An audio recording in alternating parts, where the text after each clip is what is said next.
Liam, ce soir-là, dans le noir, par la seule lumière du feu ouvert, regardait les flammes du feu de bois.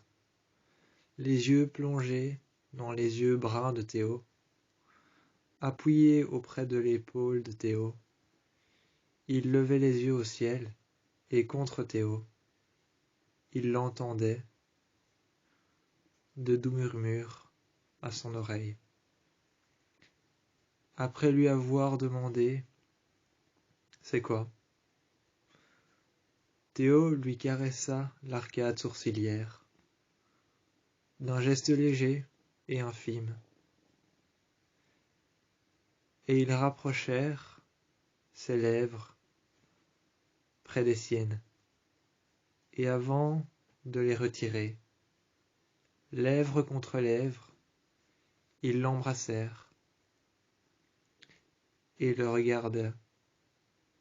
Il le regarda, et lèvres contre lèvres, ils l'embrassèrent. En le regardant dans les yeux de Liam, Théo lui dit, en le prenant par l'épaule, « Rapproche-toi de moi. Allez, viens. » Théo lui avait dit, « Allez, viens, rapproche-toi de moi. » Regardant les yeux brun clair de Liam, l'un contre l'autre, auprès de leurs regards, auprès de leurs lèvres, l'une contre l'autre, leurs regards entrecroisés, leurs lèvres l'une contre l'autre, et un silence dévastateur, l'un contre l'autre, auprès de leurs regards entrecroisés, et d'un silence dissimulé dans le salon, Théo prit sa guitare et se mit à côté de Liam. Liam, qui lui, se rapprocha, à son tour, quand Théo commencèrent à jouer. Ils jouèrent à la guitare une symphonie, un son, une musique, des accords que Liam connaissait. Mais tout de même, cette question lui restait en tête. « C'est quoi ?» Il demanda alors une nouvelle fois. « Qu'est-ce que c'est ?» Théo regardèrent ses yeux bruns clairs, se perdirent dans ses iris, et lui dit tout bonnement, « Écoute, tu vas reconnaître. » Théo, qui avait pris sa guitare, qui l'avait rapprochée de ses épaules, le prenant plus près de lui avait tout simplement dit « Regarde, je vais commencer à jouer, tu vas reconnaître. » Lorsqu'il avait commencé à jouer, Liam avait compris qu'il jouait « Love the Way You Lie ». « Love the Way You Lie » était la toute première chanson de leur rencontre. Lorsqu'il avait compris qu'il jouait « Love the Way You Lie », il s'était rapproché de lui, il s'était mis un peu plus sur lui. Il l'avait regardé en levant les yeux au ciel. Ce soir-là, le silence a pris place. Tout autour de deux commencèrent à se disperser un long silence planant dans le salon. Une fois la pièce entièrement comblée par le silence, ils entendirent tous les deux un bruit qui résonnèrent, un écho dans la cuisine. Au plus ils avançaient, au plus ils se rapprochèrent. Au plus ils se rapprochèrent, au plus le bruit était fort. Une fois dans la pièce, on aurait dit de petits rugissements, de louveteaux. Théo posèrent sa main sur la poitrine de Liam qui était debout à côté de lui. Et Théo vint à lui dire « Attends. » Il ne s'agissait que d'un jeune louveteau. Il ne s'agissait que d'un jeune louveteau, mais tout de même ils posèrent sa main sur sa poitrine, sur celle de Liam qui était à côté de Théo, et il lui dit « Attends, attends, je vais aller voir. » Il ne s'agissait que d'un jeune louveteau, au pelage similaire à celui de Théo. Ce jeune louveteau, au pelage similaire à celui de Théo, lorsqu'il était transformé. Théo le regarda de loin. Il vit ses deux petits yeux jaunes rétrécir de plus en plus, et il entendait des pas, des petits pas de pattes de loup qui reculèrent par terre comme pour se protéger. Dans la pièce, on aurait dit de petits rugissements qui résonnèrent tout autour d'eux. Théo posèrent sa main par terre, et Liam, qui lui posèrent sa main sur la poitrine de Théo, et lui dit en le regardant « Mais attends, on sait pas ce que c'est. » Ils se rapprochèrent, et le bruit était de plus en plus fort. Des petits rugissements de loup. Une fois dans la pièce, on aurait dit que ces petits rugissements de louveteaux étaient beaucoup plus proches. Théo et Liam posèrent leurs mains à terre sur le sol et commencèrent à répartir du sang et des morceaux de viande devant eux. Ils répartissèrent des morceaux de viande et firent couler du sang qu'il y avait dans un sachet par terre. Sa main par terre, celle de Théo à côté de celle de Liam, tous les deux accroupis par terre. À travers la poitrine de Liam, on pouvait entendre la respiration forte et le battement de son cœur. À travers la poitrine de Théo, on pouvait entendre la respiration forte et les battements de son cœur. Théo vint à lui dire « Attends, il ne s'agit que d'un jeune louveteau. » C'est alors qu'ils rapprochèrent les morceaux de viande et vint à allumer la lumière. Le jeune louveteau s'était enfui. Il ne s'agissait que d'un jeune louveteau qui visiblement avait pris un morceau de viande et était parti, avait léché un peu de sang par terre et était parti. Mais Théo et Liam purent le suivre car ses pattes étaient couvertes de sang. Il tenait dans sa gueule un morceau de viande qu'il avait pris lorsqu'il s'était immiscé à l'intérieur du garde-manger.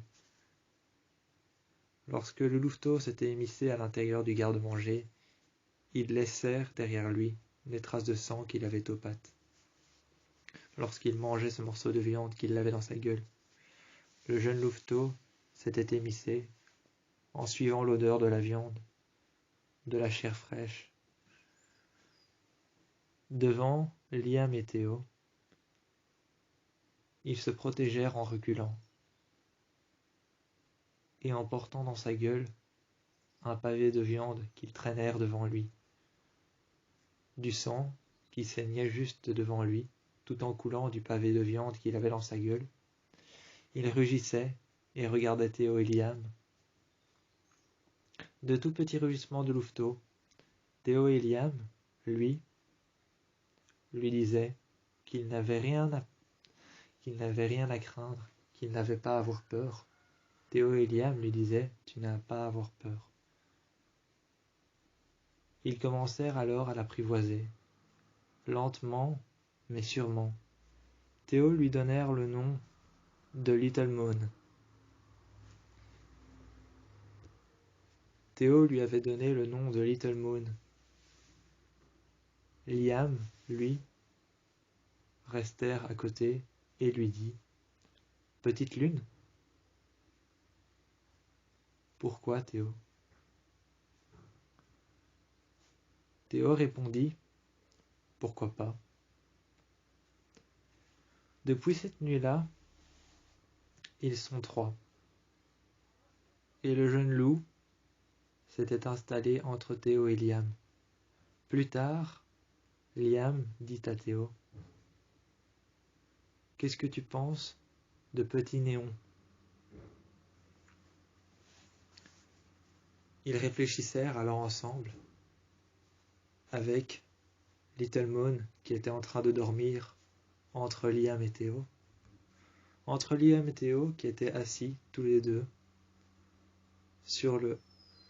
assis sur le fauteuil, tous les deux. Autour d'eux, en dehors de l'appart, il y avait des bruits grinçants, tels des travaux qui étaient en train de se dissimuler ou d'être tout autour d'eux. Tout autour d'eux, tels les bruits qu'il y avait à l'extérieur, des hurlements de chiens qui aboyaient à la lune. On pouvait voir que Little Moon, Petite Lune, comme il l'avait appelée, le petit loup, avait vraiment peur. Il dressait sa tête dans sa queue toute joufflue, toute brune, toute grise, comme le pelage de Théo. Il dressait sa tête et regardait à l'intérieur de sa propre queue qu'il traînait à l'arrière de son corps. Il était en train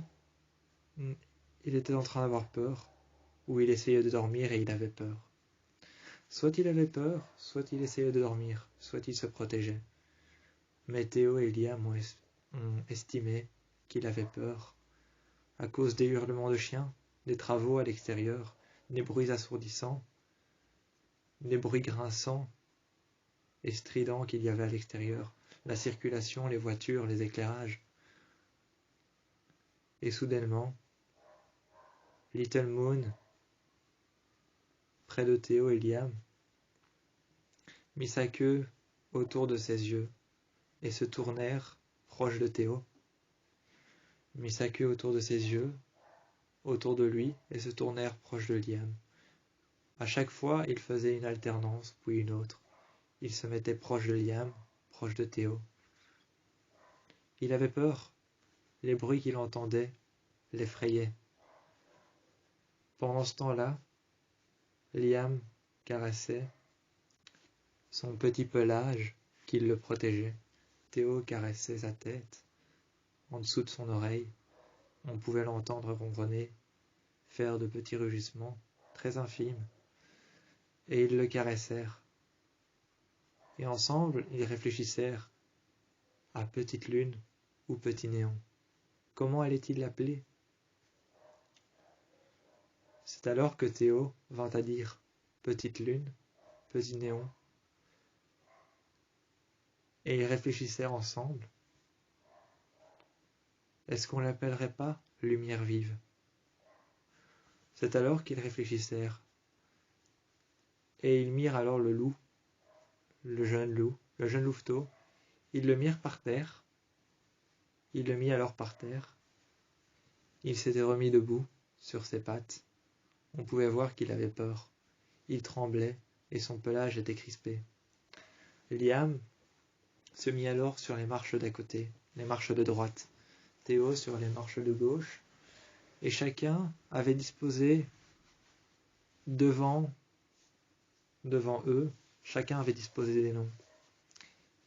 Chez Liam, il y avait Petit Néon, ou Néon tout court, qu'il avait écrit sur un papier, et à côté, il y avait Petite Lune,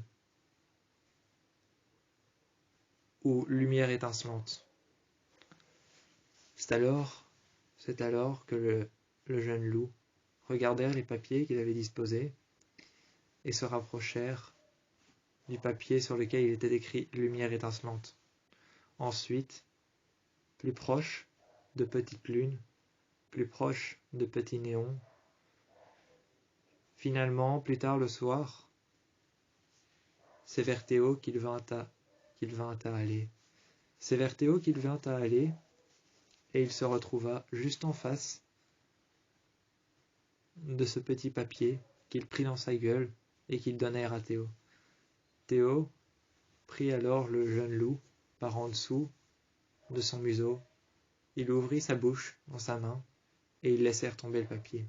Ils regardèrent, il était écrit Petite Lune. Désormais, il s'appelait Little Moon, Petite Lune.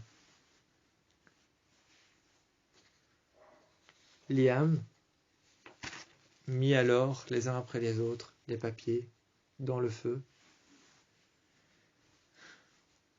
et il dit alors à Théo, en le regardant et en le prenant dans ses bras, en le prenant dans ses bras et en le regardant, il lui dit alors, t'as gagné. Il lui sourit, Théo lui sourit, ils se prirent dans les bras, et ils commencèrent, tous deux, à poser leurs lèvres contre leurs lèvres. Lèvres contre lèvres, ils s'embrassèrent. Théo retirèrent le t-shirt de Liam, Liam retirèrent le t-shirt de Théo. Ils s'installèrent dans le fauteuil. Petite Lune était partie. Il était parti autre part, se cacher. Théo retirèrent le t-shirt de Liam, Liam retirèrent le t-shirt de Théo. Et ensemble, ils se prirent par les côtes, montèrent jusqu'au buste, jusqu'au torse, jusqu'aux épaules, passèrent leurs bras contre leur corps, et l'un contre l'autre durant toute la nuit, se sont endormis sur le fauteuil. Ils se sont endormis sur le fauteuil, l'un contre l'autre, leurs bras qu'ils passèrent le long de leurs côtes qui étaient caressées par les bras de Théo, Théo qui caressèrent avec ses mains, lentement et longuement, les côtes de Liam qui étaient caressées par les bras de Théo longuement et lentement, lentement Théo qui était caressé par les bras de Liam et les mains de Liam, qui longuement et lentement montèrent jusqu'au torse, jusqu'aux clavicules. Ils prirent alors tous les deux, l'un après l'autre, tous les deux, leurs mains prirent leur visage, passèrent le long de leurs joues, d'un geste infime et léger. Ensuite, d'un geste infime et léger, après cela, ils se sont mis tous les deux dans le fauteuil, et c'est d'un geste infime et léger, d'une caresse tendre et sage, qu'ils caressèrent leurs joues, qu'ils se regardèrent dans les yeux. Liam caressèrent le côté du visage de Théo. Liam caressèrent le côté du visage de Théo, et Théo caressèrent le côté du visage de Liam. Liam qui ensuite caressèrent la joue de Théo, le regardèrent dans ses yeux, leur regard perdu l'un dans l'autre, leurs yeux marron clair pour Liam, marron clair pour Liam, brun foncé pour Théo, leurs yeux perdus l'un dans l'autre, leurs iris qui se regardèrent fixement et amoureusement. D'un geste tendre et sage, ils caressèrent leur visage, leurs joues. D'un geste infime, ils passèrent leurs mains dans leurs cheveux, se caressèrent l'arcade sourcilière, se regardèrent, et ils s'embrassèrent, tout en passant leurs mains sur leur corps. Ils se laissèrent alors aller dans le fauteuil, et durant la nuit, ils se sont endormis. Côte à côte, ils se sont endormis, côte à côte, l'un sur l'autre, le torse contre le torse, le buste contre le buste, le visage l'un à côté de l'autre, Théo juste à côté de Liam, Liam au-dessus de Théo, qui lui disèrent tendrement, t'imagines un peu qu'on est à 3 maintenant dans cette maison. On a un loup, un jeune loup. T'imagines un peu ce que ça représente? Ensemble, ils regardèrent alors et essayèrent d'imaginer ce que ça représentait pour eux. Ils essayèrent d'imaginer ce que ça représentait pour eux, mais ils savaient qu'ils allaient devoir l'éduquer. Seulement, il restèrent une seule chose à découvrir. Était-il comme eux? Était-il comme eux, ce jeune loup? Était-il un simple loup qu'ils avaient appelé Petite Lune, ou était-il un loup qui n'avait pas encore eu les capacités de se transformer en véritable humain? Ils le laissèrent alors apprivoiser la maison à son tour, et le lendemain matin, juste devant eux le lendemain matin, Petite Lune avait apprivoisé la maison, et ils se réveillèrent, Liam et Théo, tous les deux torse nus, et virent Petite Lune arriver en loup, et en descendant les marches, ils se métamorphosèrent juste devant eux. C'était une délivrance pour eux. C'était une délivrance pour eux deux, pour Théo et Liam, de savoir qu'à partir de maintenant, ils ne devaient plus se cacher et se métamorphoser en loup pour passer le soir, la nuit, et attendre que le solstice de minuit soit arrivé, que la lune soit à son comble, qu'elle n'éclaire plus grand-chose, savoir que c'était une délivrance pour eux, qu'ils savaient enfin qu'ils n'étaient pas les deux seuls loups de Tokyo, que le soir, pour aller quelque part, pour aller chercher de la nourriture, du gibier et de la viande, pour se nourrir, savoir qu'ils ne devaient plus se transformer en loup, qu'ils ne devaient plus se métamorphoser en un loup brun et en un loup gris.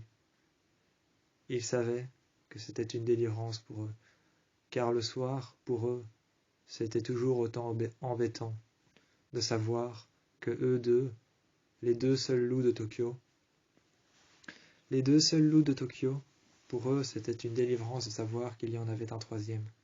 Petite Lune était le troisième loup de Tokyo. Eux deux savaient qu'il y avait peut-être un espoir que d'autres personnes soient aussi des loups. C'était une délivrance pour eux de savoir que le soir, maintenant, il ne fallait plus réellement se métamorphoser et se sentir seul auprès des passagers qui nous regardaient métamorphosés dans la rue, sous la forme d'un loup brun et d'un loup gris, en dessous des enseignes, en dessous des néons, en dessous des luminaires, la nuit, passer et aller voler dans les marchés, chez les marchands, aller voler chez les marchands, le soir, lorsqu'il fait encore chaud et que la lune est à son comble, lorsqu'il fait encore chaud et que la lune est à son comble, la nuit, ils allaient voler des morceaux, des pavés de steak, de viande, de gibier, des pavés de viande, des steaks, ou encore tout ce qui pouvait avoir le goût ou l'odeur du sang. Tout ce qui pouvait avoir le goût ou l'odeur du sang. Ils y allaient, chez les marchands le soir, en dessous des enseignes lumineuses, des néons et des éclairages. Ils passèrent en métamorphes, en loups. Ils passèrent en se métamorphosant en loups. Ils passèrent en dessous. Un loup brun pour Théo. Un loup au pelage brun et aux yeux jaunes pour Théo. Un loup au pelage gris pour Liam et aux yeux jaunes. Tous les deux passèrent en dessous des enseignes, des luminaires. La nuit, lorsqu'il faisait encore chaud, chez les marchands, ils passèrent et ils volèrent en douce de la viande, tout ce qui pouvait avoir le goût du sang, des gibiers qui étaient accrochés à des crochets dans des hangars refroidis, ou encore dans des hangars dans lesquels on conservait les gibiers. Lorsqu'il faisait encore chaud le soir, ils passèrent dans les hangars, ils passèrent par l'arrière chez les marchands, et ils volèrent tout ce qui avait le goût ou l'odeur du sang. Parfois même, ils revenaient à la maison, ils revenaient chez eux, dans leur maison de Tokyo.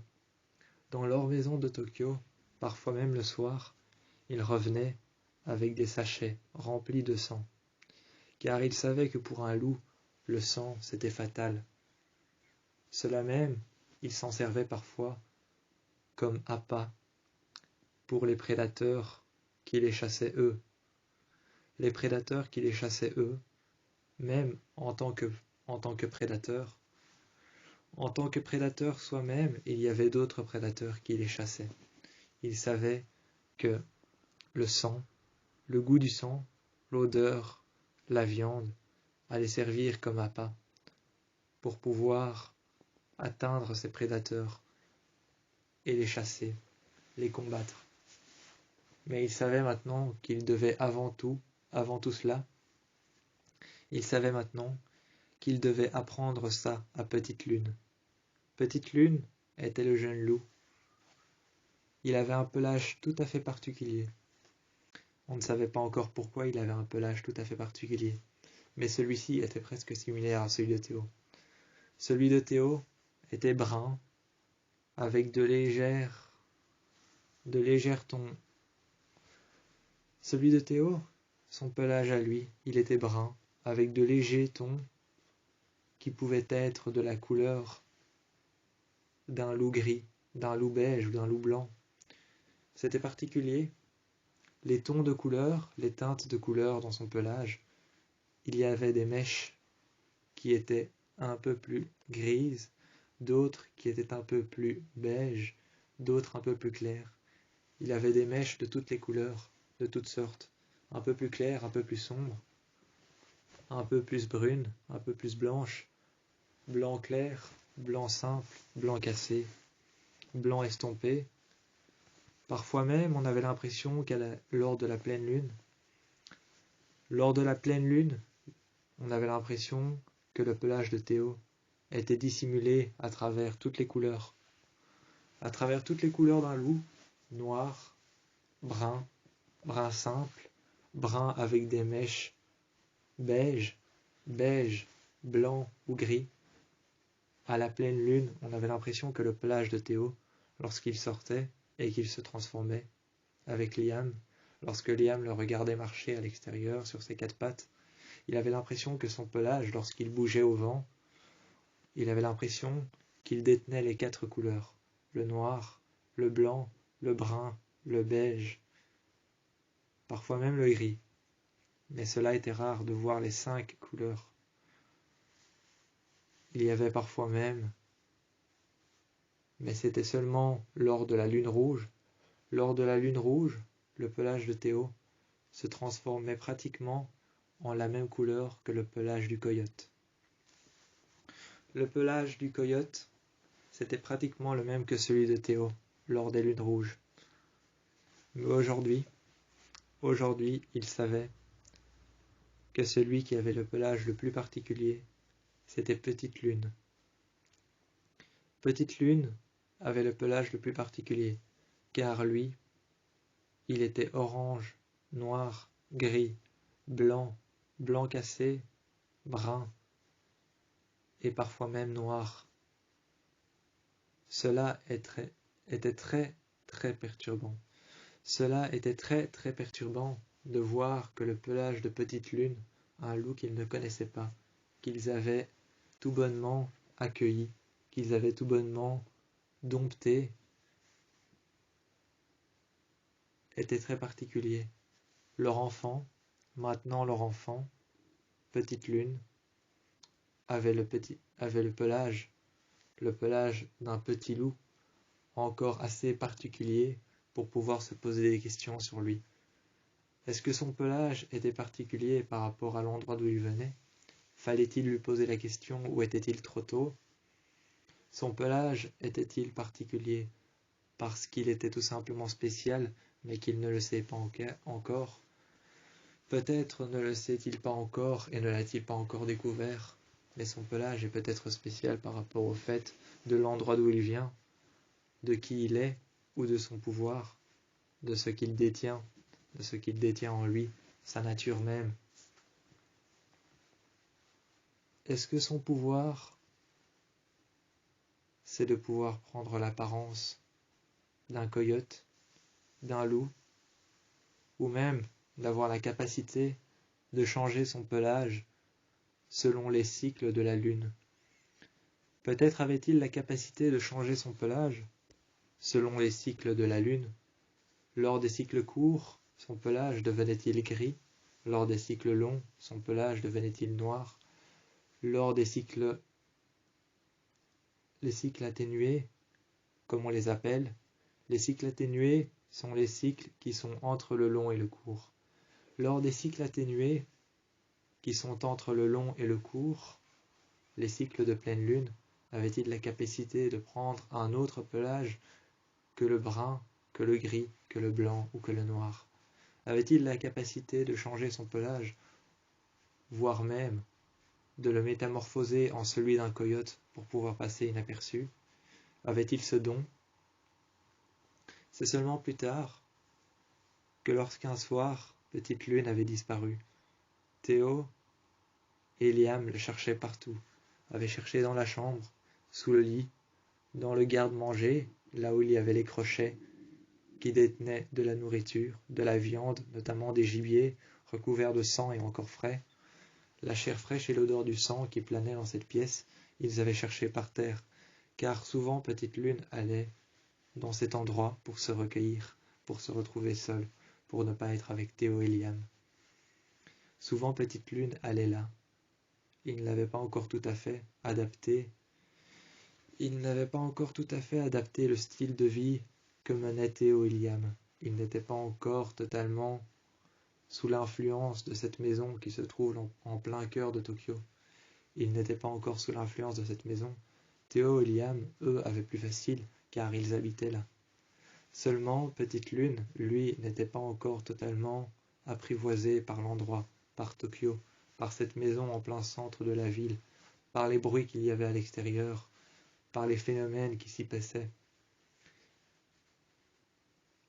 Lorsque Théo et Liam se transformaient en loup, et qu'il voyait face à lui un loup brun aux yeux jaunes et un loup gris aux yeux jaunes, il était plus rassuré que jamais, car il savait que d'autres personnes avaient la même capacité que lui, se métamorphoser. Mais seulement ce soir-là, lorsqu'il est revenu, Théo et Liam combattaient sous la forme de loups pour accentuer leur pouvoir, et les faire perpétuer.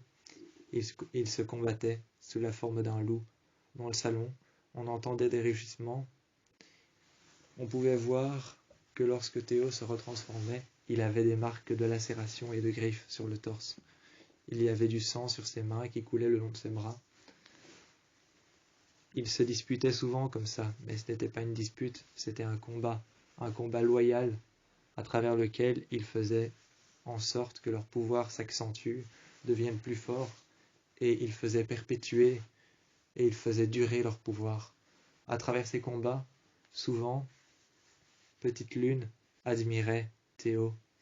Il n'en avait pas peur, ni même de Liam.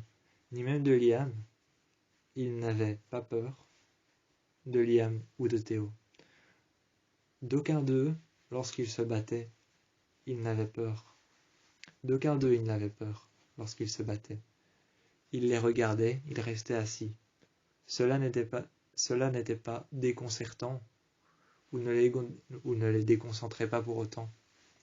Cela ne les déconcentrait pas pour autant et n'était pas déconcertant pour eux. Il les regardait, il restait là, assis.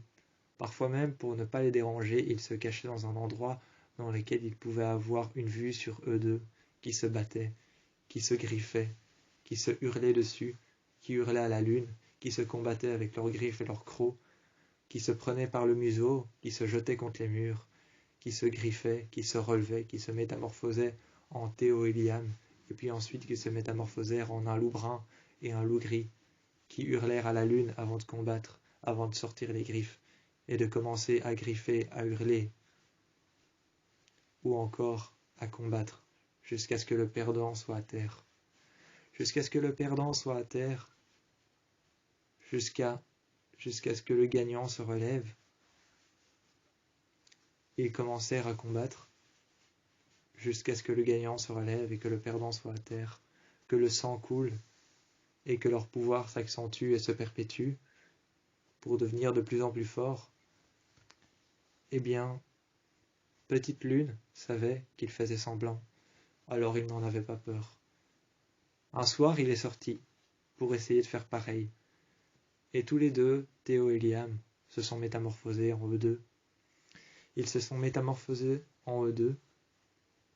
C'est alors que sous l'apparence de Théo, sous l'apparence de Liam, ils ont commencé à chercher dans la maison, partout, à l'extérieur, à l'intérieur, dans leurs chambres, dans les chambres abandonnées dans lesquelles il y avait un matelas et deux anciens objets qui étaient rouillés ou couverts de poussière et d'humidité, de la pourriture au plafond.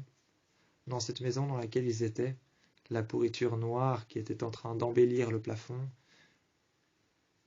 l'odeur de la moisissure, de la pourriture et de l'humidité, les objets rouillés et abandonnés qui étaient couverts de rouille, ces objets qui étaient par terre, recouvert de rouille, de moisissure, de pourriture, de terre, de poussière, ou encore même, voire d'humidité, eh bien, autour de cet endroit dans lequel, parfois, ils y allaient pour se retrouver, seuls, face à eux-mêmes, cet endroit qui était abandonné, qui était rongé par la rouille, qui était recouvert de poussière, de terre, d'humidité et de pourriture, par-delà les murs et les enceintes, tout autour de cette chambre, on pouvait voir que les enceintes et les murs qui recouvraient l'entièreté de cette pièce étaient noirs de pourriture.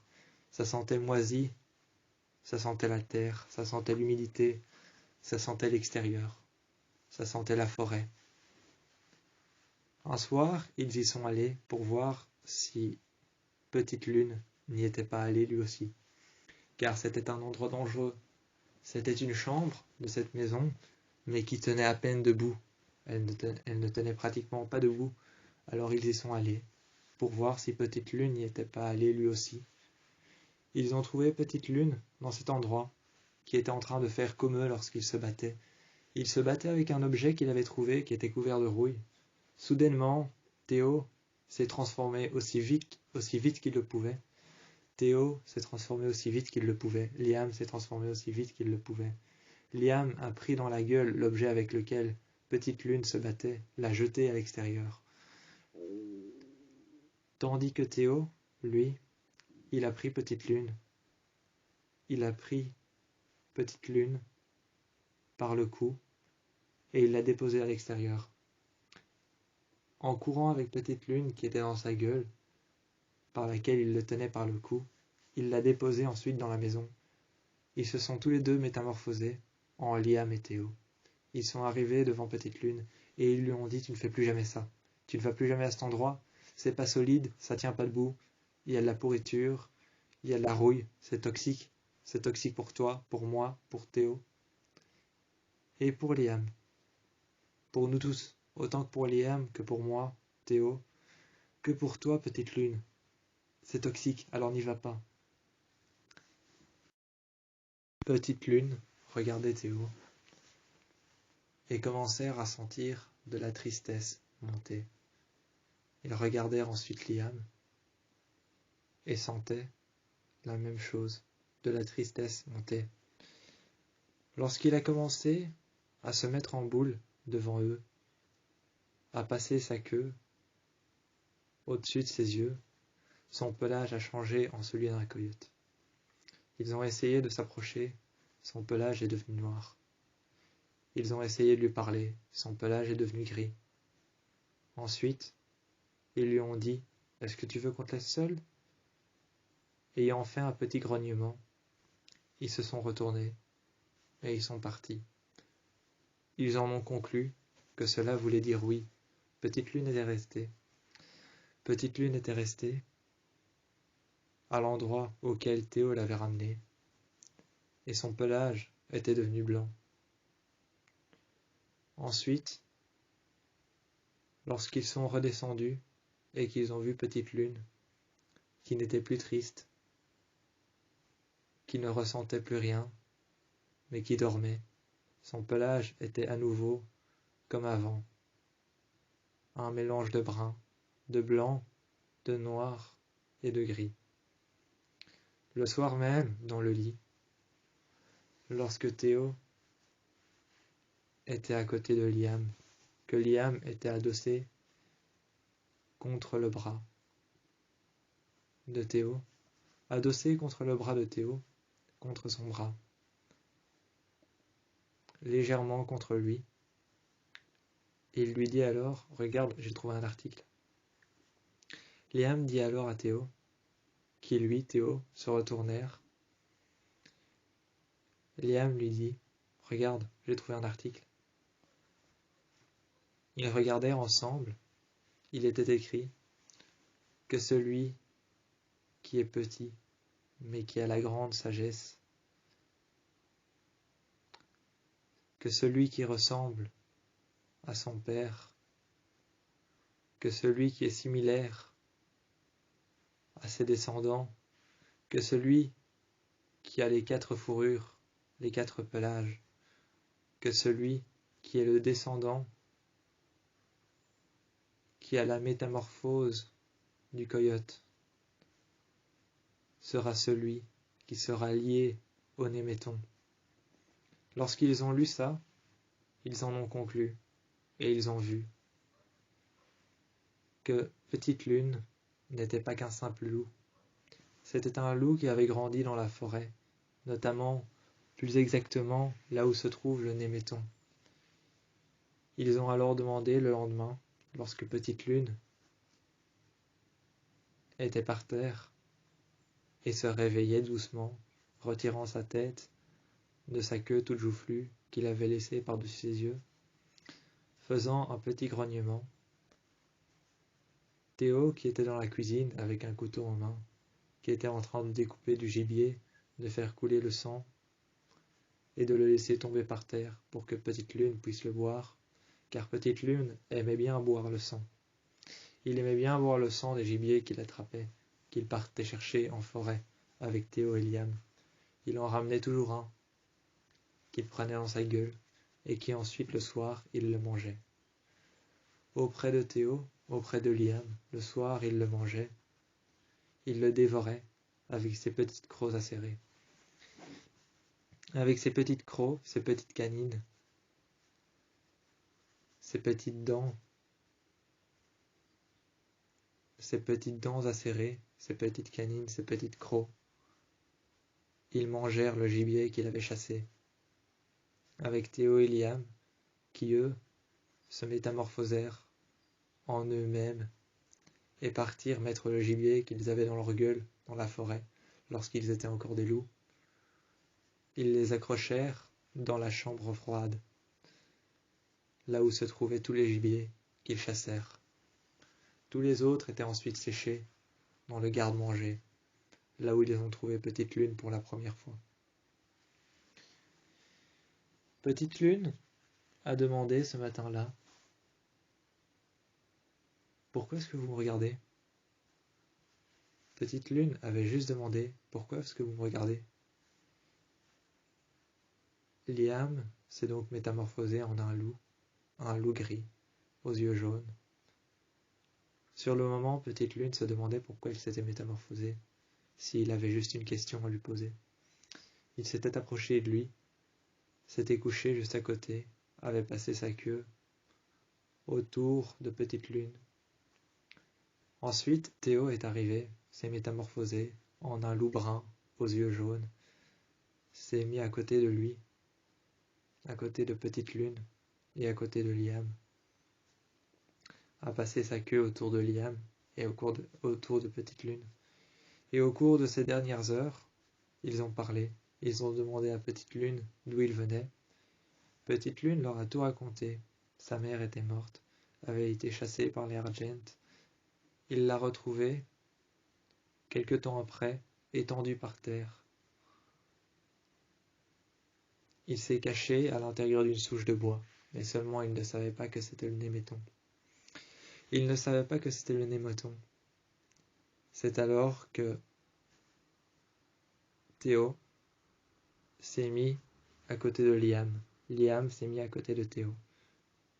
Ils ont tous deux demandé à Petite Lune de se mettre en face d'eux.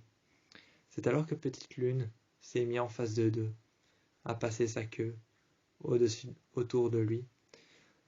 Il a passé sa queue autour de lui, au-dessus de ses pattes, a posé sa tête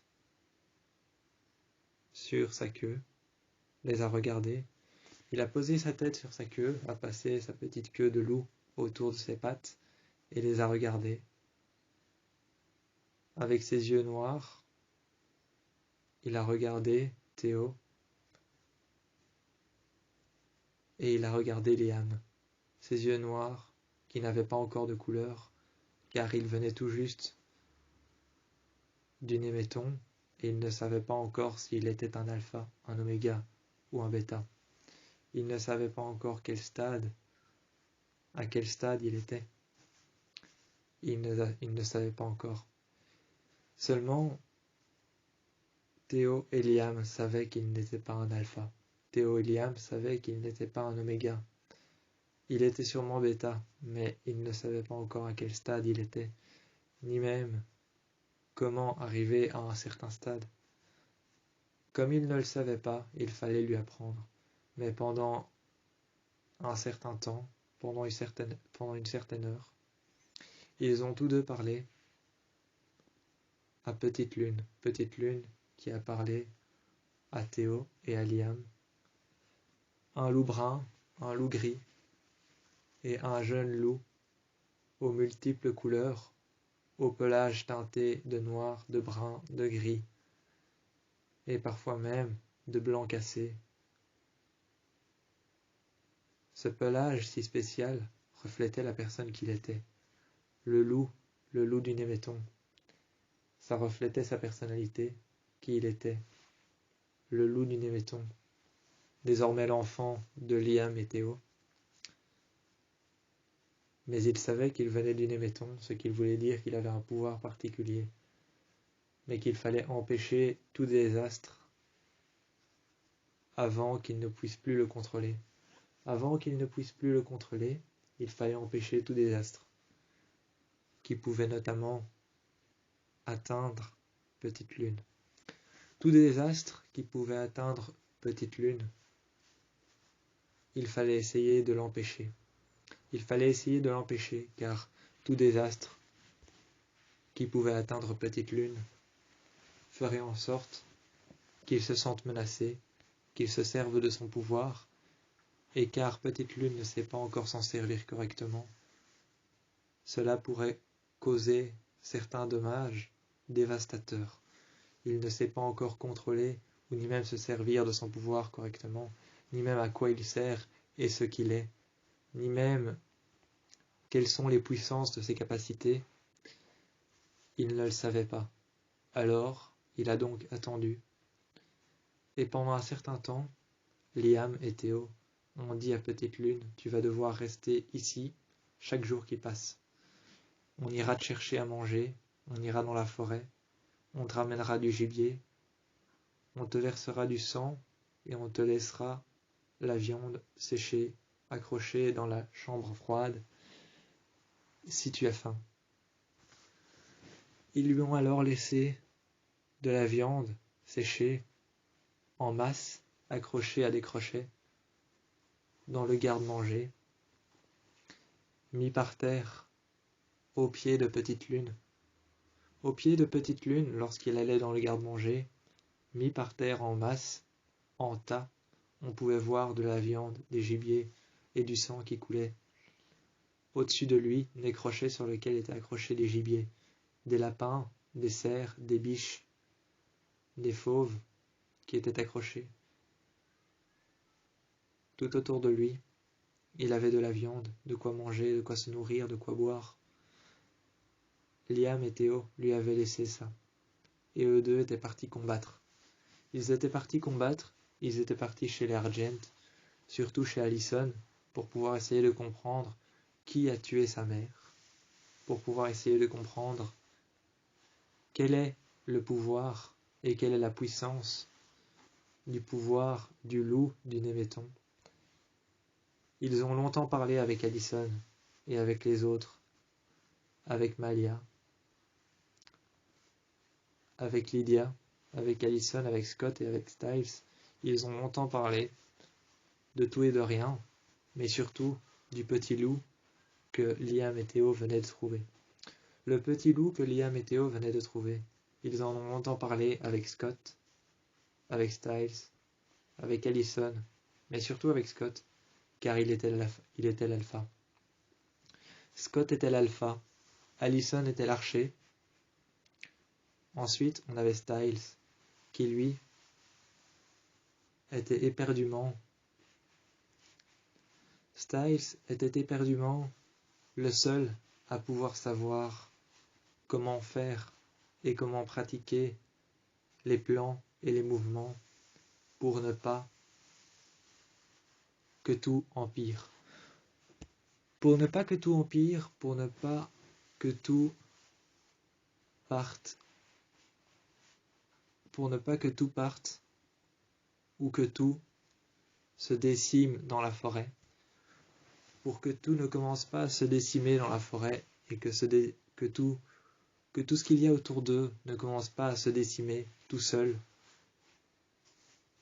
Styles était là, pour que tout ce qu'il y avait autour d'eux, toutes les informations, tous les messages que laissèrent la forêt et le néméton, les êtres surnaturels, Styles était là pour que tout ce qu'il y avait autour d'eux ne se décime pas devant leurs yeux.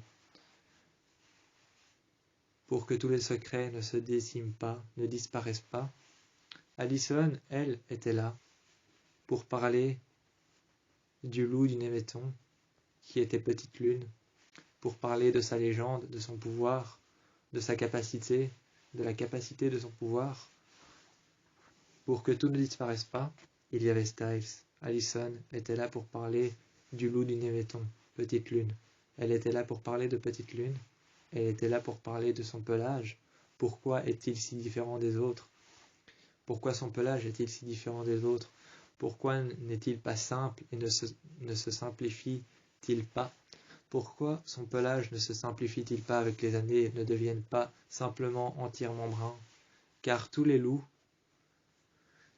qui ont pu exister jusqu'à présent sont nés avec un pelage de multiples couleurs. Et ensuite, avec les années, lorsqu'ils grandissent, soit ils deviennent gris, soit ils deviennent roux, presque bruns, soit ils deviennent bruns, soit ils deviennent noirs, soit ils deviennent blancs. Mais avec les années, leur pelage atteint une couleur particulière qui définit qui ils sont. Mais lorsqu'ils naissent, les jeunes loups, comme Théo, comme Liam, comme tous les loups qu'il y a autour d'eux dans leur entourage, Scott aussi en a fait partie. Scott aussi en a fait partie. Lorsqu'ils sont jeunes, leur pelage est de toutes couleurs. Leur pelage est brun, leur pelage est noir, leur pelage est blanc, blanc cassé, parfois à même la couleur du coyote, mais cela est extrêmement rare. Cela définit un pouvoir simple qui arrivera plus tard, lorsqu'ils grandiront. Quand on a la couleur du coyote, cela définit un pouvoir extrêmement puissant qui arrivera lorsque nous grandirons. Seulement, lorsque les loups grandiront, lorsqu'ils grandiront tous, leurs pouvoirs seront définis avec la couleur de leur pelage. Théo est puissant et sage. Il est puissant et sage, et il sait qui a tort et qui a raison, parce que son pelage est brun. Liam, lui, est puissant, a de l'assurance, et sait comment convaincre et comment faire pour ne pas se faire repérer. Il est discret. Il est silencieux. Il est calme comme une ombre, car son pelage est gris lorsqu'il se transforme. C'est comme ça qu'on définit les pouvoirs et les capacités des loups. Seulement, Petite Lune, lui, ne choisit pas la couleur. Petite Lune ne choisit pas la couleur de son pelage et la teinte de son pelage, simplement parce qu'il est encore petit. Il est encore petit et Petite Lune, lui, ne sait pas encore définir qui il sera. Sera-t-il noir? Sera-t-il blanc? Sera-t-il teinté blanc sombre? Sera-t-il brun? Aura-t-il la couleur d'un coyote? Ou sera-t-il encore brun foncé, brun clair? Cela ne dépend que de lui, de savoir quel pelage il aura. Lorsque Malia les a accompagnés pour parler avec Lydia de Petite Lune, le loup du Néméton, Allison leur a raconté la légende. Elle leur a raconté la légende et a raconté à travers le bestiaire la légende de Petite Lune, du loup du Néméton. Le loup du Néméton a toujours été un loup qui a perdu sa mère à cause des Argent, de sa propre famille. Le loup du Néméton a toujours perdu sa famille à cause des Argent. Il a un pouvoir particulier, c'est qu'il ne choisit pas son pelage que son pelage n'atteindra pas le noir, le brun, le gris ou le blanc, ou même le pelage d'un coyote. Son pelage n'atteindra jamais une couleur exacte. Son pelage varie selon les émotions. Si Petite Lune est triste, son pelage sera gris. Si Petite Lune a peur, son pelage sera brun. Si Petite Lune est énervée, est fâchée, ou a de la colère en lui, son pelage sera noir. Si Petite Lune se sent très bien, va très bien, et est très enthousiaste à l'idée de partir chasser avec Liam et Théo, Allison a donc prévenu et leur a dit que son pelage change selon les émotions. Et si Petite Lune part chasser avec Théo et Liam et est très enthousiaste à l'idée de partir, son pelage sera blanc. Désormais, ils avaient un enfant, Petite Lune, qui était capable de se cacher, capable de se camoufler, capable de savoir quand, où, comment, mais seulement grâce à ses émotions. Seulement grâce à ses émotions, il savait définir ce qu'il allait devenir. Un jour, ils avaient été combattre. Ensuite, ils étaient rentrés. Petite Lune avait peur de ce qui s'était passé dans la forêt. Ils ont compris que s'il avait peur, son pelage allait devenir comme celui de Liam, gris. Seulement, il avait peur, très peur. Ensuite, ses parents sont venus le rassurer. Théo et Liam, ses parents, sont venus la rassurer, se sont transformés en un loup brun et un loup gris, et lui ont dit qu'il ne fallait pas avoir peur. Ils l'ont rassuré. Il s'est endormi tout en étant triste. Son pelage est resté gris jusqu'au lendemain. Jusqu'au lendemain, son pelage est resté gris. Mais lorsqu'il s'est réveillé, il était content. Son pelage était blanc. Il est donc parti dans la forêt. Et il est revenu le soir même, en sautant et en s'agrippant par la fenêtre. En s'agrippant par la fenêtre, il est arrivé et s'est mis près de Liam et Théo. Tout près d'eux, ils se sont endormis. Et ensuite, le soir est venu. La lune est arrivée. Le jour suivant, il l'avait emmené dans un endroit qui n'existait pas sur la carte de Beacon Hills. La vallée noire. La vallée noire était un endroit qui n'existait pas sur la carte de Beacon Hills. Elle avait pourtant bel et bien existé il y a longtemps, mais elle n'existait plus sur la carte de Beacon Hills. Elle existait car Théo et Liam ont emmené Petite Lune là-bas. Théo et Liam ont emmené Petite Lune là-bas, donc elle existait bel et bien, mais sur la carte de Beacon Hills, on l'avait irradiée, on l'avait supprimée. Elle n'existait plus sur la carte de Beacon Hills. La vallée noire était de grands rochers noirs, sur lesquels il y avait de la faune et de la flore. Il n'y avait que de la faune, de la flore, il n'y avait pas beaucoup d'animaux, seulement quelques corbeaux et quelques corneilles qui volaient et qui s'accrochèrent aux branches et aux arbres morts. Les rochers tout autour d'eux, les roches qu'il y avait tout autour d'eux, les grands rochers et les grandes falaises qu'il y avait autour d'eux étaient noirs, comme si les roches, les rochers, les falaises, les pierres qu'il y avait juste devant eux, qui étaient immenses et grandes, comme si ces pierres avaient été faites entièrement avec du charbon. Ces pierres qui étaient noires charbon, qui sentaient l'humidité, la pourriture et la moisissure.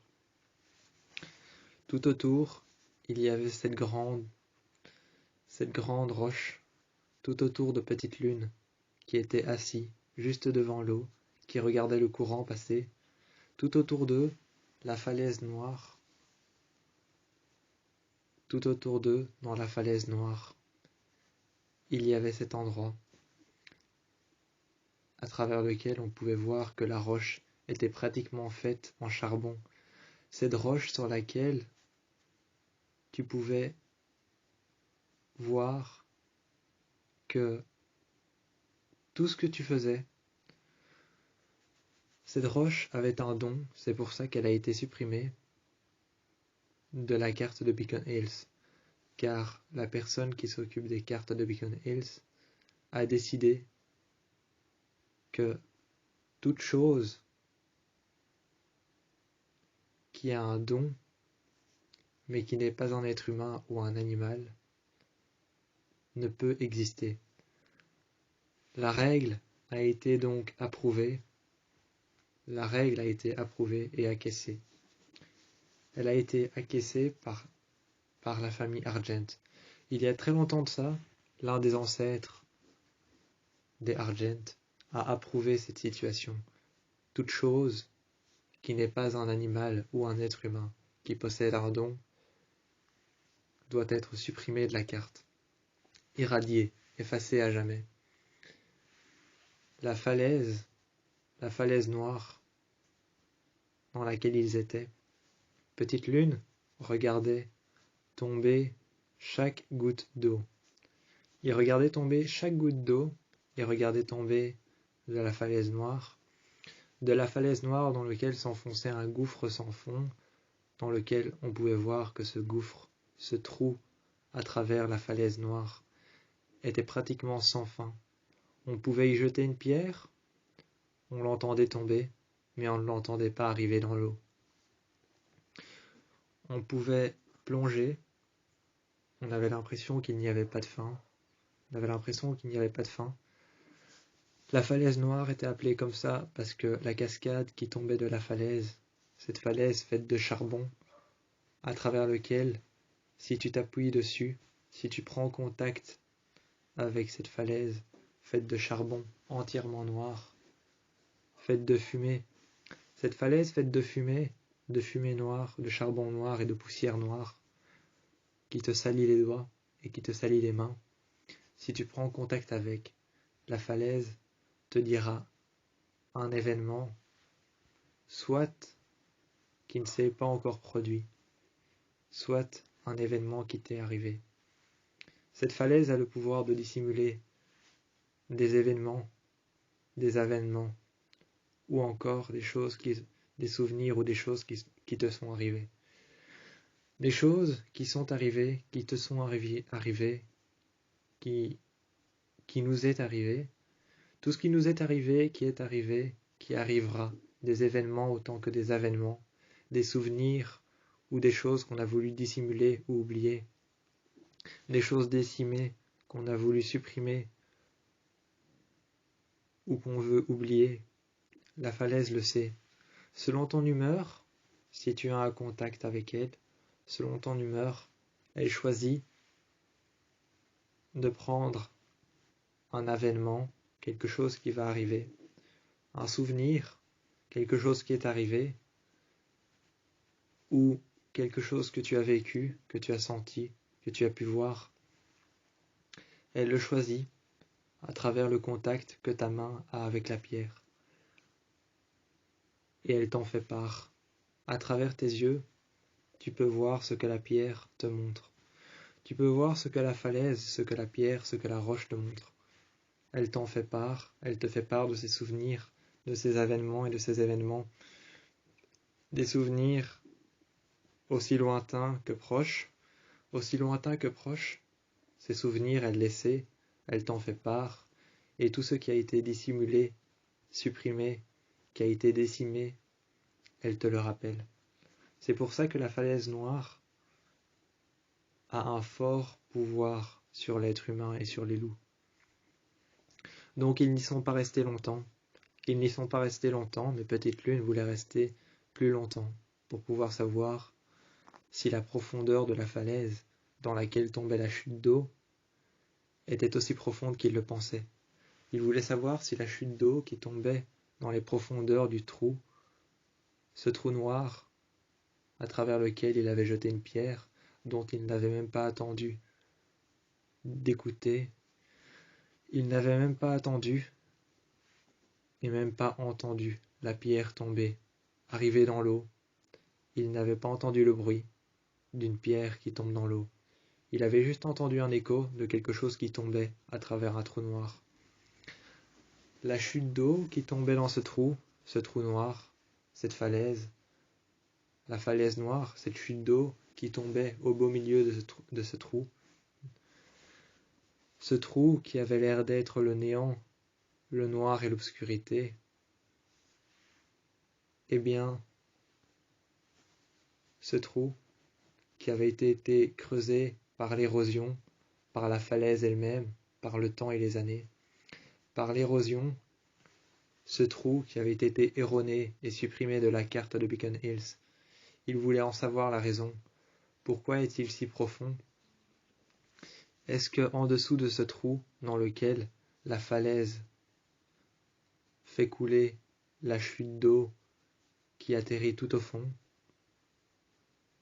y a-t-il quelque chose qui fait en sorte que cette roche, cette pierre, lorsqu'on est en contact avec elle, y a-t-il quelque chose tout au fond qui fait que lorsqu'on est en contact avec elle, avec cette roche noire, cette poussière qu'on laisse sur nos mains, cette poussière qu'on laisse transparaître sur nos mains, qui apparaît sur nos mains et qui disparaît aussitôt lorsqu'on se frotte les mains juste après avoir touché la pierre?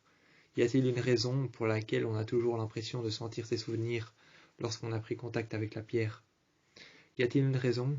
C'est ça qu'il voulait savoir. C'est ça que Petite Lune voulait savoir. Y a-t-il une raison pour laquelle cette poussière disparaît aussitôt qu'elle est apparue? Cette poussière qui disparaît aussitôt qu'elle est apparue. Cette poussière translucide qui transparaît sur nos mains. Cette poussière qui est translucide, qui apparaît, qui disparaît, qui apparaît et qui disparaît aussi vite qu'elle est apparue. Qui est translucide et qui apparaît sur nos mains lorsqu'on est en contact avec la pierre noire, la roche de charbon. La roche de charbon, la roche faite de charbon, cette pierre noire, la falaise noire, lorsqu'on est en contact avec elle, y a-t-il une raison pour que la poussière que nous avons sur les mains disparaisse aussi vite? Est-ce que la poussière qui disparaît de nos mains tout aussi vite qu'elle est apparue est la raison pour laquelle les souvenirs ne sont pas permanents? Était-ce la raison pour laquelle les souvenirs ne sont pas permanents lorsque la poussière disparaît et apparaît aussi vite qu'elle n'est disparue? Elle apparaît aussi vite qu'elle n'est disparue, elle disparaît aussi vite qu'elle n'est apparue. Était-ce la raison pour laquelle les souvenirs ne sont pas permanents, mais qu'on ait l'impression de s'en souvenir toujours autant lorsqu'on a arrêté de toucher la pierre et lorsqu'on la touche? Y a-t-il une raison à tout cela? C'est ce que Petite Lune voulait savoir. Plus tard dans la soirée, ils ont dû partir. Plus tard dans la soirée, ils ont dû partir. Théo s'est transformé en loup, a couru à travers la forêt, et a entendu et a vu avec ses yeux jaunes à travers la forêt. Avec ses yeux jaunes à travers la forêt, Théo, métamorphosé en un loup brun, a vu à travers la forêt qu'il y avait les Argent qui arrivaient, Kate Argent, Chris Argent, Allison et tous les autres arrivaient, armés jusqu'aux dents, des fusils d'assaut, des fusils chargés, des fusils à plomb, ils arrivaient. Ils voulaient Petite Lune, mais ce soir-là, Théo s'est transformé aussi vite qu'il le pouvait. Théo s'est transformé aussi vite qu'il le pouvait, tels les souvenirs permanents que nous faisait part la roche de cette falaise. Tels les souvenirs permanents que nous faisait part la roche de cette falaise. Aussi vite que la poussière disparaisse et ne réapparaisse sur nos mains, aussi vite que les souvenirs disparaissent, il s'est transformé, il s'est métamorphosé, a pris l'apparence d'un loup brun qui voit à travers l'obscurité avec ses yeux jaunes, a pris dans sa gueule Petite Lune, qui voulait absolument rester, mais qui est donc parti avec Théo et avec Liam, qui ont fui jusqu'à leur maison, qui était dissimulée en plein centre de Tokyo. Cela était impossible de la trouver, car dissimulée en plein centre de Tokyo, une telle ville, tu ne peux retrouver la personne que tu as cherchée lorsqu'elle est partie, qu'elle est dissimulée quelque part dans la ville, qu'elle y est dissimulée, qu'elle y a laissé aucune trace, qu'elle n'y a laissé aucune trace derrière elle. Elle est dissimulée dans la ville quelque part, elle est décimée à travers les personnes qui y habitent, Elle n'a laissé aucune trace derrière elle. Impossible de retrouver Théo et Liam. Ils étaient rentrés chez eux à Tokyo, lorsque les Argent, dans la forêt, étaient en train d'arriver, armés jusqu'aux dents avec des fusils d'assaut, des fusils à plomb, des fusils chargés, des armes encore électroniques, autant armés qu'avec des fusils, qu'avec des armes, qu'avec des lances, qu'avec des lames ou des arcs à flèches, autant armés avec des bâtons électriques. Ils arrivaient par centaines, ils voulaient Petite Lune. Mais Théo et Liam étaient bien décidés à combattre. Ils voulaient Petite Lune, mais tout ce que voulaient Théo et Liam, c'était empêcher que les Argent ne touchent à Petite Lune. Ils sont alors partis, ce soir-là, combattre. Un combat s'est engagé. Un combat s'est engagé à coups de feu, à coups d'armes, à coups de lance, à coups de flèches, à coups d'arc à flèches, à coups de fusil à plomb, de fusil d'assaut. Un combat s'est engagé, et Petite Lune est restée cachée pendant des heures dans cet endroit sombre, pendant que Théo et Liam étaient partis sous la forme d'un loup brun et d'un loup gris, aux yeux jaunes. Ils sont partis tous les deux, à coups de griffes, à coups de dents et de crocs acérés. Ils sont partis dans la forêt. Ils les ont pourchassés, ils les ont attaqués, ils les ont mordus, griffés. Et ce combat interminable qui avait l'air de durer des années, des jours et des mois, pendant que Petite Lune était seule à la maison. Ce combat avait l'air interminable, Petite Lune était seule, dans la moisissure, la terre, la poussière et l'obscurité. Ce combat interminable a fini un soir par se terminer. Ils sont alors rentrés, et Petite Lune a retrouvé Théo et Liam, qui étaient arrivés avec le pelage brun, celui de Théo, couvert de sang, le pelage gris de Liam, couvert de sang. Ils se sont mis sur le canapé, sur le fauteuil. Ils se sont mis sur le fauteuil, sur le canapé à côté. Ils ont roulé leur queue tout autour d'eux. Ils se sont reposés. Ils ont fermé les yeux. Et Petite Lune, qui les a entendus rentrer, est sortie de son endroit sombre et obscur, les a regardés, s'est sûrement demandé qu'ils étaient effrayés, qu'ils étaient apeurés, qu'ils avaient peur pour lui, pour Petite Lune. Et Petite Lune s'est transformée. Le petit loup qu'il était, il s'est transformé, il avait peur. Son pelage est devenu soudainement gris, comme Liam, et il s'est installé entre Liam et Théo, a roulé sa queue autour de ses pattes et a déposé sa tête sur sa queue, ainsi que sa tête et ses yeux, qui étaient dans le pelage de Théo et Liam. Il s'est endormi à côté d'eux, et le soir même, les Argent ont déclaré forfait. Ils sont partis, ils ont réemballé les fusils d'assaut. Allison est partie avec son arc à flèches. Elle est partie avec son arc à flèches, a récupéré toutes ses flèches. Elle est partie. Chris Argent a récupéré le fusil d'assaut. Kate Argent a récupéré le fusil à plomb.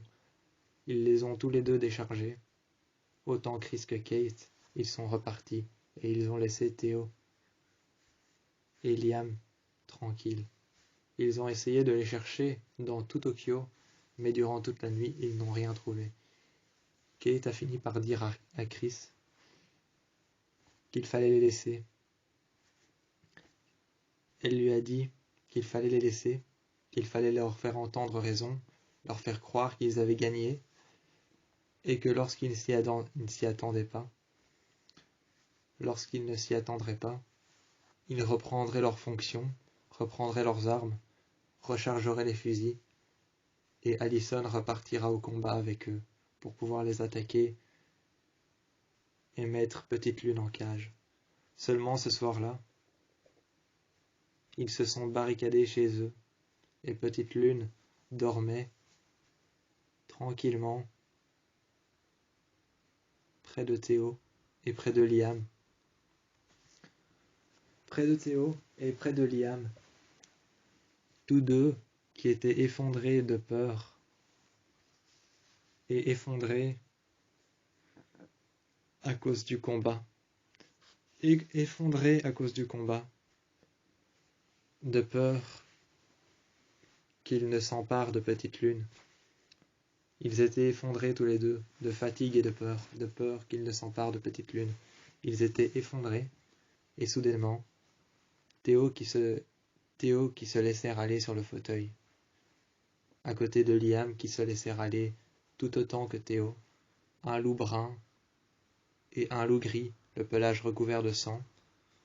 Petite Lune a grimpé sur le fauteuil, s'est mis entre eux deux, a plongé sa tête et ses yeux dans le pelage gris de Liam, a tourné sa queue autour de ses pattes et a reposé sa tête, qui était contre Théo.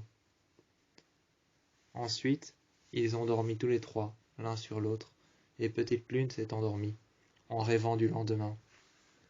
La nuit a commencé à prendre place, le ciel est devenu noir. Les Argent sont repartis avec une défaite, mais ne baisseraient pas les armes pour autant. Ce soir-là, Théo, Liam, Petite Lune dormaient dans leur maison barricadée et n'attendraient plus que les Argent reviennent.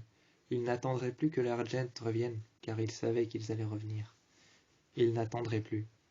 Alors ils ont laissé passer, ils ont attendu. Et durant des années, des mois, ils sont restés là.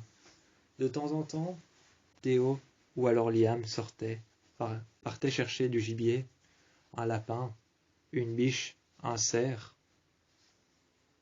et revenait avec un gibier. Parfois, Liam ou Théo revenaient avec un lièvre ou un lapin. C'était le plus facile à chasser. Un lièvre ou un lapin. Ils revenaient, ils le déposèrent au milieu de cette pièce barricadée dans laquelle ils étaient, dans laquelle Petite Lune avait attendu, et ils mangèrent ensemble. Ensuite, le soir, lorsque la lune arrivait, lorsque les bois étaient éclairés et qu'il faisait nuit, ils dormèrent tous ensemble, l'un au-dessus de l'autre, un loup brun, un loup gris et un loup noir.